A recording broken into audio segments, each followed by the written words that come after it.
Pela Rádio Rio de Janeiro, iniciamos Nos Caminhos de Jesus, a visão espírita sobre a vida e ensinos do guia e modelo da humanidade.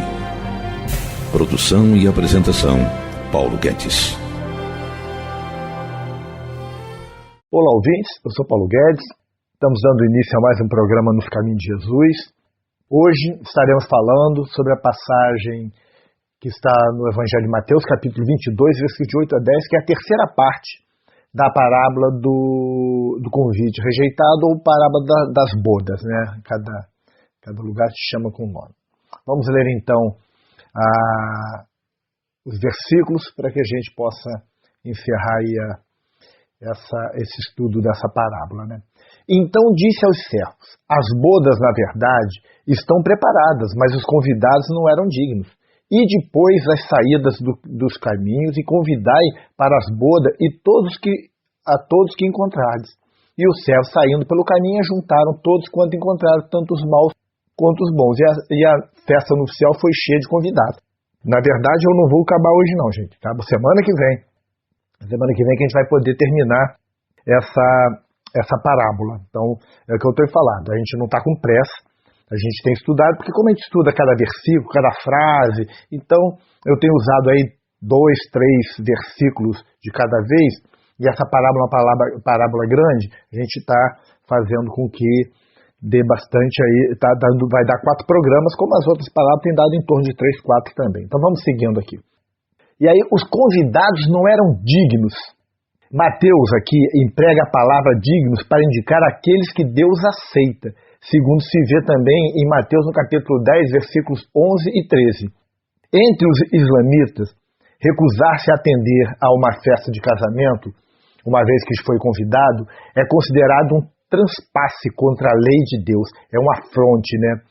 A gente encontra isso lá entre os islamitas, né? Qualquer que seja convidado a um almoço e não aceite, estará desobedecendo a Deus e ao seu mensageiro. E todo aquele que vem sem ter sido convidado pode ser considerado um ladrão e assaltante. Olha só como lá no Oriente, né, no Oriente Médio, como isso tinha uma importância muito grande, né? Essas atitudes orientais ilustram o crime que foi cometido, né? Claro, porquanto alguns não foram meramente indiferentes, mas até mesmo zombaram abertamente dos mensageiros do convite. A gente vai observando isso, né? Ao passo que outros chegaram até a persegui-los e até mesmo a matá-los. A gente vai olhando aí no desenvolvimento da parábola, todas essas coisas sendo apresentadas, né? E não somente isso, gente. Pois o convite era para que se fizesse presente a festa de noivado e coroação do filho do rei. Era uma festa extremamente importante e, mais particularmente do que estavam encarregados, né, de tudo, né? E ignorar esse convite era uma falta imperdoável. Por aplicação, né, a indignidade da nação judaica, e mais particularmente dos que estavam encarregados do templo, vê-se do fato, né, de eles terem resistido continuamente ao convite. Que convite, né? Ao convite de João Batista, dos mensageiros, né, que eram dignos, né, como João Batista, e era universalmente reconhecido em Israel como um profeta, e que gozava de notável popularidade entre o povo. A gente vai observando isso aí durante o desenvolver dessa parábola. João Batista era tão poderoso e bem conhecido que Flávio Joséfo, né, um historiador do judaísmo, né, do tempo de Jesus, diz que Herodes temia que ele iniciasse algum movimento revolucionário com o intuito de derrubar o governo dos Herodes. Então a gente vê como João Batista era considerado um indivíduo com muito poder. João Batista deve ter sido não apenas bem conhecido, mas também poderoso e temido, gente, para que pudesse causar tanta preocupação por parte do rei Herodes, né? Ele era muito preocupação, né, que conforme o Joséfo, né, que finalmente levou à execução de João Batista. João Batista acabou sendo executado, né? A gente sabe que isso era um fato, né? No entanto, até mesmo uma personagem tão importante quanto João Batista, ele foi finalmente ignorado pelo povo judeu, principalmente pelos homens ligados à religião, né? O próprio ministério de Jesus era poderoso e universal entre o povo judaico. E os apóstolos de Jesus pregavam e ministravam segundo a sua tradição, como também fizeram os 70. A gente, quando fala dos apóstolos, a gente não pensa só nos 12, né? São os 70. 3 círculos completos tiveram lugar na Galileia, né? Além de ministérios efetuados em outras regiões. Nada disso teve efeito esperado. O próprio Jesus foi rejeitado, quase desde o princípio, nas sinagogas, e ele foi obrigado a ministrar ao ar livre. E aí a gente vai observar, né, um povo que tão obstinadamente se recusava a dar ouvidos ao convite de Deus teria de ser finalmente classificado como indigno desse convite, como Jesus está falando aqui na parábola. Jesus, quando ele está falando dessa parábola, ele está falando do povo judeu, gente. Da indignidade do povo judeu. E claro, isso se estende aos nossos dias a todos aqueles que não aceitam o convite do Cristo, de transformar a sua vida, de viver uma vida mais focada, mais centrada nas leis de Deus. Esses indivíduos, eles estão incluídos aí também. A gente não pode fechar lá atrás e dizer, não, porque temos que lembrar que as mensagens do Cristo são atemporais. Elas seguem com o tempo. E aí, na sequência aqui, o rei fala assim, e depois, né? E aí, nesse caso, a palavra caminhos, né, que ele manda ir depois pelos caminhos, né, no grego, deixou-dos, significa caminho que atravessa, passagem, artéria, né? Estão em vista as ruas principais, as estradas principais. Essas ruas e estradas principais eram cruzadas por outras, no grego, doi, doi mesmo, gente. Ruas cruzadas, travessas, né? E aí, portanto, os mensageiros deveriam percorrer as estradas principais e as artérias, que naturalmente seriam cruzadas por muitas outras estradas ou ruas, onde, ao longo do caminho, eles haveriam, né, de encontrar muitos pedestres, pobres ou mesmo vagabundos, em todos os aspectos, né? Então, era seguir pelas estradas principais, mas também entrar pelas ruas secundárias para tentar encontrar as pessoas. Lucas acrescenta aqui, na narrativa paralela, ou no material adaptado, né, a palavra becos. A gente vê lá em Lucas 14, 21. O texto adicional de Lucas, no versículo 23, acrescenta atalhos aos lugares onde o convite deveria ser efetuado, ajuntando que pessoas como os pobres ou os aleijados, os cegos e os coxos deveriam ser trazidos ao salão de banquete, conforme a gente vê lá em Lucas capítulo 24, versículo 21. E aí sabe-se, né, que muitos esmolas, né, reuniram-se no cruzamento. Esmolas é o quê? Os pedintes, né? Reuniram-se no cruzamento das ruas ou nas praças públicas e parques, onde se entrecruzavam as artérias principais. E aí nos becos poderiam ser encontrados os indivíduos das classes mais baixas, os enfermos, os miseráveis, o lixo da humanidade, né? Enfim, né? É o que as pessoas da época e até hoje ainda pensam assim, né? Ali poderiam ser encontrados aqueles que nem ao menos podiam sustentar-se nessa vida, mas que eram obrigados a pedir esmola, dependendo da mercê alheia, né? Da boa vontade alheia, passando uma existência simples e muitas vezes abjeta, né? Aqueles indivíduos que viviam uma vida muito, muito difícil mesmo, né? Então, a gente vai observando que aqui no caso o rei, né, a gente sempre lembrando que quando o judeu fala rei, ele está se referindo a Deus. E aí no caso o rei, a boda dos filhos do filho do rei é a boda do Cristo. É a vinda do Cristo, o convite à celebração das bodas do Cristo. Então o indivíduo, é um casamento simbólico do indivíduo com Cristo, né, com as ideias do Cristo. Então, isso a gente tem que estar aí em mente para que a gente possa realmente entender a colocação de Jesus, né? O sentido central é profético e fala da chamada dos gentios, os quais, espiritualmente falando, entre os judeus, né, e também na realidade, eram os cegos, os pobres, os aleijados, coxos. E aí, posteriormente, quando o cumprimento dessa profecia se encontrava em seus estágios iniciais, podemos achar uma ótima ilustração nas palavras de Paulo. Ao afastar-se o apóstolo dos judeus de Antioquia, da Psídia, que se reputavam indignos da vida eterna. A gente vê em Atos, capítulo 13, versículo 46. E ao aproximar-se ele dos gentios que se dispunham a acolher a mensagem de salvação. E a gente vê Paulo, né, saindo, né, do convívio com os judeus e indo para acolher os gentios, né? Então, a gente lê também na literatura judaica que era costume entre os judeus, quando algum ricaço oferecia uma festa, que se saísse a convidar todos os viajores destituídos.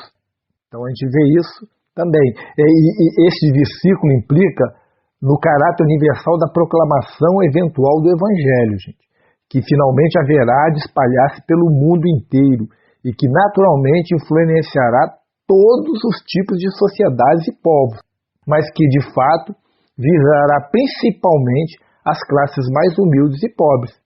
O Evangelho deverá ser proclamado a judeus e a gentios, a todos os povos, a tudo que a gente imagina assim, a gente tem que saber que vai ser assim. A importância é o sem importância, aos pecadores menos culpados e aos mais empedernidos, aos mais culpados.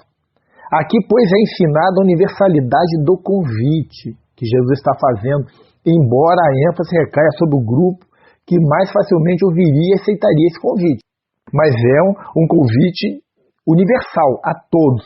Todos que estiverem dispostos a ouvir esse convite, ele vai ser oferecido. Por isso que Jesus diz: ide pregai o Evangelho aos quatro cantos do mundo, para que todos ouçam, para que todos possam ser chamados, para que todos tenham a oportunidade de seguir as orientações do Cristo que estão em consonância com as leis divinas. Entenderam? Vamos lá então. Vamos fazer então um pequeno intervalo e já retornamos com o programa Nos Caminhos de Jesus. Até já.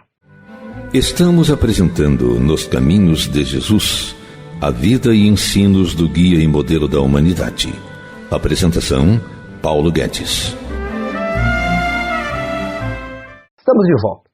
Hoje estamos falando sobre a terceira parte da parábola das bodas ou do convite rejeitado, referente ao Evangelho de Mateus, capítulo 22, versículos de 8 a 10. E esses versículos dizem o seguinte: então diz aos servos: as bodas, na verdade, estão preparadas, mas os convidados não eram dignos. E depois as saídas do caminho, e convidai para as bodas a todos aqueles que encontrardes. E os servos, saindo pelos caminhos, ajuntaram todos quanto encontraram, tanto maus como bons, e a festa nupcial foi cheia de convidados. Semana que vem nós vamos dar continuidade a isso. Vamos lá, seguinte.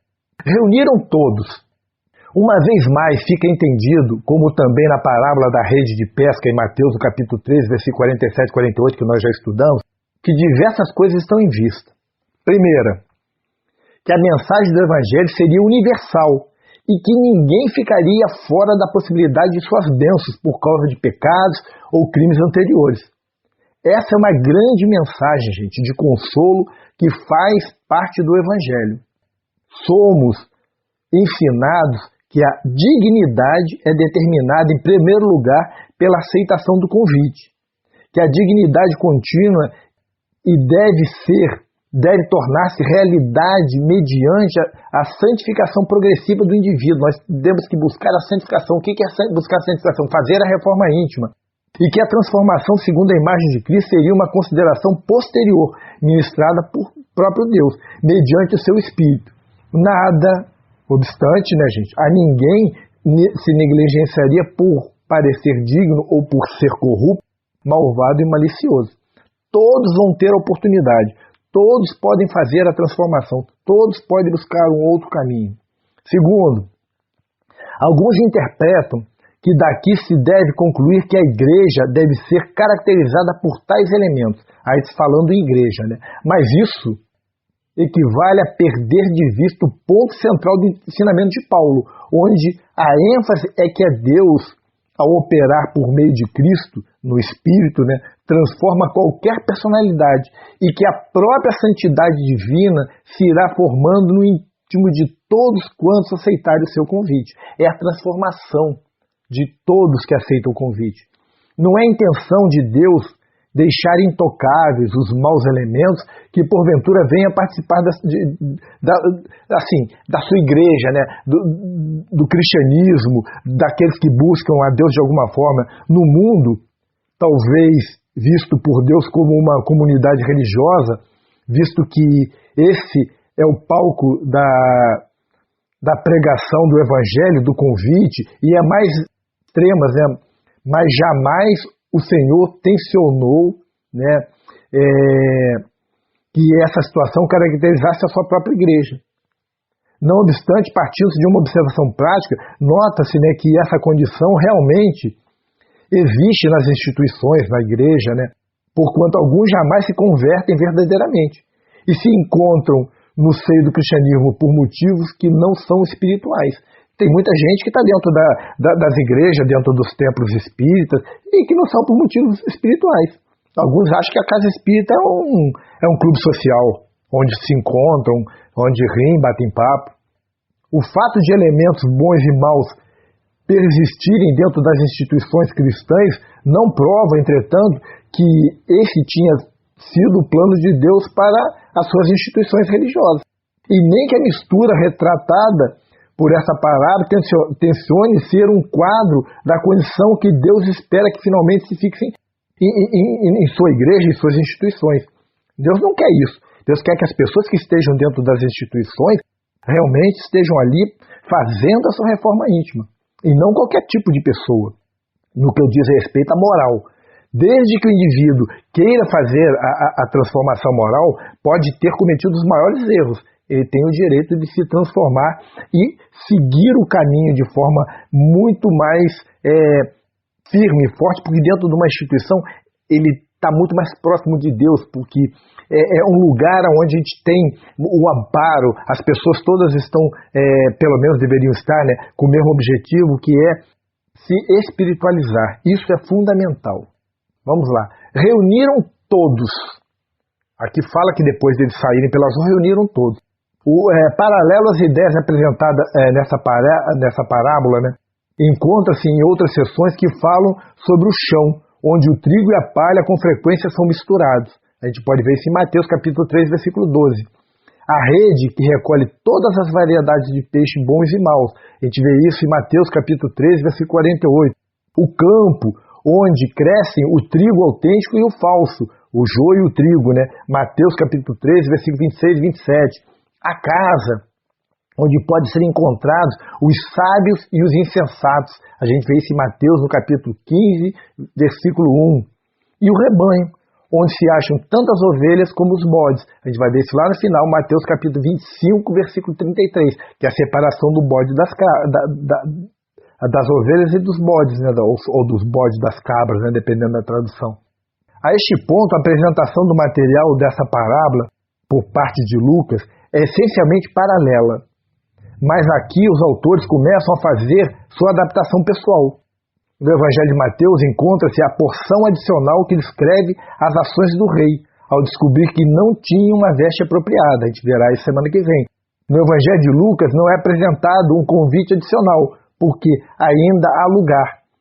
Lucas capítulo 14, versículo 22. O texto de Lucas capítulo 14, 23 descreve outro convite, no qual são empregados os termos mais enfáticos. O mensageiro deveriam ir pelos caminhos e pelos atalhos, procurando mais convivas, para que o salão de banquete realmente ficasse repleto e transbordante. A gente vai vendo que vai se havendo algumas alterações aí, né?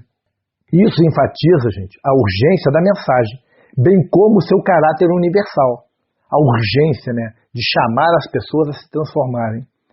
E a urgência recebe uma ênfase adicional na ordem com que os servos deveriam compelir mais hóspedes a entrar no salão de banquete, sem aceitar nenhuma desculpa, aplicando todo argumento persuasivo possível e cumprindo diligentemente a ordem do rei, a ordem de Deus.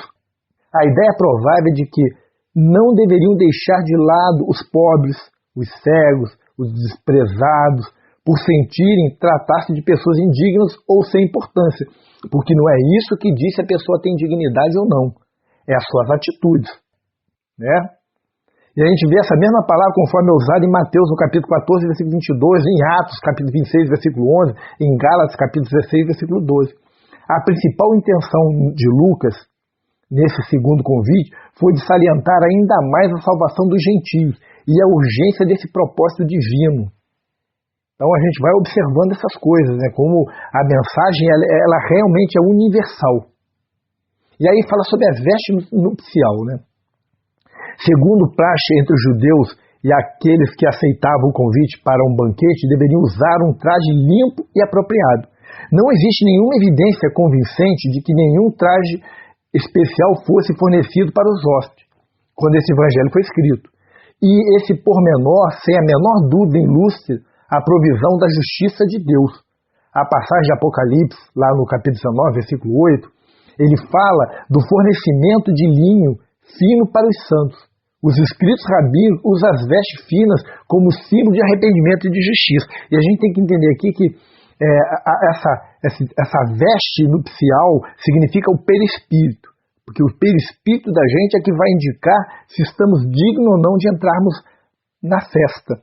Isso é bom a gente ter isso em mente, né? Grande parte das discussões dos intérpretes estão centralizadas em torno da dúvida de que essa sessão teria ou não feito parte da parábola original, especialmente em face de ela parecer não retratar nenhuma polêmica contra as autoridades do Sinédrio. Mas, se está ali em Mateus, eu tenho certeza absoluta que faz parte. A resposta aparente é de que a versão de Lucas apresenta mais de perto a parábola original das bodas, conforme ela foi narrada por Jesus, o que não incluiria essa porção original, mas que essa porção original muito provavelmente representa uma parábola separada de Jesus. Eu não concordo com essas ideias que trazem, porque, gente, Jesus está falando das núpcias, né, da festa, né, das bodas, e aí ele manda convidar a todos, mas aí ele diz que todos que estão sendo convidados, mas só poderão entrar aqueles que já têm a veste nupcial. O que é a veste nupcial? Aqueles que já têm o perispírito mais purificado. Então, ela tem tudo a ver. Eles falam que não tem, porque eles não têm a nossa visão dentro dos espíritos de existir o perispírito, que é um balizador. Os espíritos, quando olham para o outro, eles sabem, olhando através do perispírito, se esse espírito é digno ou não, se ele tem evolução espiritual ou não. Porque quanto mais evoluído, mais sutil o perispírito e mais iluminado ele é. Então, claro que a veste nupcial ela tem um sentido bem importante nisso, e claro que Mateus, ele não inventou isso. Mateus foi testemunho ocular, gente. Então, se está ali, é porque existiu. E ao que parece, né, Mateus reuniu as duas parábolas, alguns acham, né, a fim de ensinar com maior ênfase o que queria destacar. Gente, claro que não. A intenção principal dessa parábola é mostrar que, embora a graça de Deus seja ampla, o homem não pode deixar de lado a retidão pessoal, mostrando-se totalmente insensato e irresponsável, e imaginando que a graça de Deus convida a todos sem nada fazer para modificar a natureza dos pecados iníquos que atendem ao seu convite, dos que atendem ao seu convite. Claro que não. Não é que está convidado e pronto.